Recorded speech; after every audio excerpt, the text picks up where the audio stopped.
So what if the most infamous biblical story about sexual sin wasn't actually about sex at all? I mean, that is a massive question, Yeah, and it completely flips centuries of theology right on its head. it really does. Welcome to today's deep dive, everyone. Our mission for you today is to unpack this really massive historical and theological debate. Yeah, and it's all buried in this profoundly personal conversation we're looking at. It's an audio recording in Afrikaans between two men. Right. One is Bobby, who is a gay man married in the Dutch Reformed Church in South Africa, which is the NG Kerk. And the other is Reverend Hein Kotze, or Hein, as he's called. He's a minister who has advocated for LGBTQ plus rights within that specific church for, well, 20 years now. 20 years is a long time to be fighting that battle. And the central tension they navigate is really about how ancient texts intersect with this deeply human need for, just a safe place to belong. Exactly. And Hein argues that for generations, we've basically been engaging in what he calls lazy reading. I really want to focus on that phrase, lazy reading, because it perfectly frames everything we're going to explore for you today. It does. It's this idea that just because a text is thousands of years old, we assume its meaning is fixed. Like it's written in literal stone. Yeah. But Hein suggests that a lot of what we think is rock solid is actually just built on centuries of unchallenged interpretation. But, before we even get into the ancient text, we have to look at why this audio even exists. This isn't just some academic debate for Hein. Right, it's deeply personal. His 20-year advocacy didn't just start in a seminary classroom somewhere. No, it started in his own living room. In the recording, Hein talks about how the real catalyst for all of this was his own daughter. When she came out as gay, right? Yeah. And when that happened, he said he was forced to actually step back and really listen to the rhetoric of his own community. He had to look at the official stances of the church through a completely different lens. Exactly. He started witnessing the profound injustice that she and others were facing. He describes that injustice as a fire. Wow, a fire. Yeah, seeing his daughter navigate that sparked this burning need in him to speak out against the theological frameworks being weaponized against her. Which brings us right back to that concept of lazy reading. Hein draws this really sharp line between fundamentalism and, well, responsible, critical interpretation. Right, what theologians would call exegesis. Let's break that down a bit for the listener. How exactly does Hein define the difference between those two approaches? So exegesis is basically the practice of drawing meaning out of a text by rigorously analyzing it. You look at the historical context, the original language, the cultural norms of that specific era. It's doing the actual homework. Exactly. And Hein argues that fundamentalism just skips all that work entirely. He calls it intellectual laziness, right? He does. He says it's the act of just pointing at a page in English or Afrikaans Yeah. and saying, well, it says it right there, so that's exactly what it is. Just totally ignoring the vast distance between the ancient world and today. But, I mean, I can kind of understand the appeal of the fundamentalist approach. Oh, sure, it offers certainty. Right. If you admit that a specific rule requires all this deep historical context to understand, you might worry that the whole book loses its absolute authority. It's the classic fear of a slippery slope. Exactly. Okay. So how does Hein propose you interpret a text without just losing its foundational meaning altogether? Well, Hein argues that responsible reading actually gives you a much stronger foundation. He says you cannot understand any specific verse without first establishing the character of the author. So in the context of the Bible, you have to first define the character of God. Right.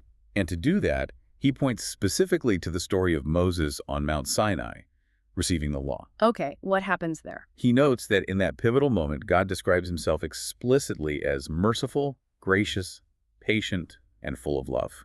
So that description becomes his interpretive filter. Exactly. For Hein, those traits, mercy, grace, patience, they are the absolute core of the divine character. So if your reading of a verse contradicts those traits, you're reading it wrong. That's his argument. He says if your interpretation actively contradicts love and mercy, then you have fundamentally misunderstood the text. It cannot truly be the word of God if applying it lacks grace. That reminds me of trying to interpret an old, really complex zoning law. Oh, how so? Well, imagine a modern lawyer reading one isolated clause from 100 years ago. If they don't research the spirit of the law or what the city planners originally intended, they can weaponize a technicality to, say, evict people unjustly.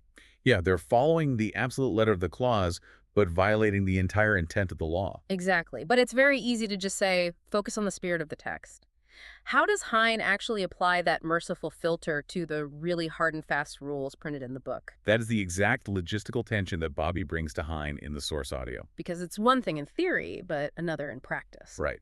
And to address it, Hein takes us directly into one of the most famously debated stories in the entire biblical text, Sodom and Gomorrah. Okay, yes. I mean, the word sodomite is practically etched in granite in modern culture as this ultimate condemnation of same-sex relationships. It is. But Hein argues that society has completely misidentified the actual sin of Sodom. He says it wasn't about same-sex attraction at all, right? Not even a little bit.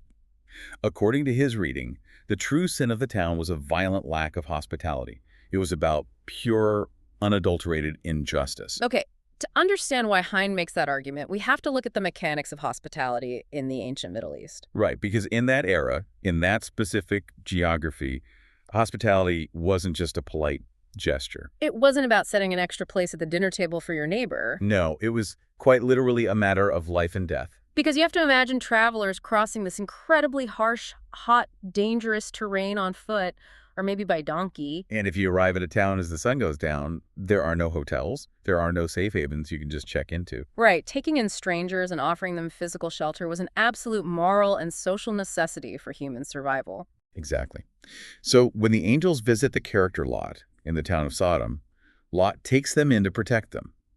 He is fulfilling that vital ancient law of hospitality. But then the men of the town surround the house, and the traditional reading assumes that an entire town of men suddenly experience this collective desire to have romantic or sexual relations with these two male visitors. Right, which Hein says makes no sense. He breaks down the actual mechanics of what was happening, and it's all about power dynamics. This is where his historical analysis requires us to understand ancient social structures, right? Yeah. He brings in this theological concept of the curse of the fall from the book of Genesis. Okay, how did the people of that era understand that curse? They understood it as something that cemented a really harsh patriarchy.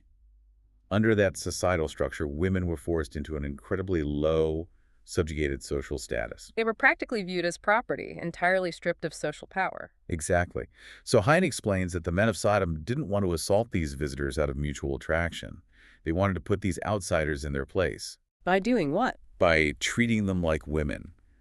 In that specific ancient culture, for a man to be subjected to forced sexual subjugation by other men was considered the ultimate degradation. Because it stripped away his power and his status. Right. It was the absolute stripping away of his humanity. Wow, so it was a weaponization of sex to assert dominance. They were using the threat of sexual violence to humiliate these outsiders. Exactly. They were reducing them to the lowest possible social standing to prove that strangers had absolutely no rights in their city. That is so dark. And Hein makes a very modern parallel to illustrate this point, doesn't he? He does. He compares the violence of Sodom to the brutal realities of prison rape or the attacks that happen to elderly women and farm violence. Right. He points out that those specific acts of violence have absolutely nothing to do with sexual orientation or love. They are purely about power, terror, and asserting total dominance over a vulnerable victim. Exactly. And Bobby asks a really practical, logistical question in the audio that challenges the traditional reading too. Oh, right. He asks Hein, if the story of Sodom was genuinely just about an entire town of men being gay, wouldn't that be an incredible demographic anomaly? Yeah, he says, what about all the wives and the children living there? It's a great point. It pushes back on the fundamentalist interpretation completely. Right. From Bobby's perspective, this logistical question further proves Hein's core argument. The event at Sodom was a display of communal mob violence against vulnerable outsiders. It wasn't just some sudden town-wide shift in sexual orientation. No, the mob was using the threat of violence to terrorize strangers, sending a very clear message that outsiders would be violently subjugated. Okay, so if Hein's historical reading is correct, that the story was fundamentally about a violent lack of hospitality, how did the word sodomite become so narrowly defined to mean homosexuality today? That's where the sources dive into the legal history, and it is honestly fascinating.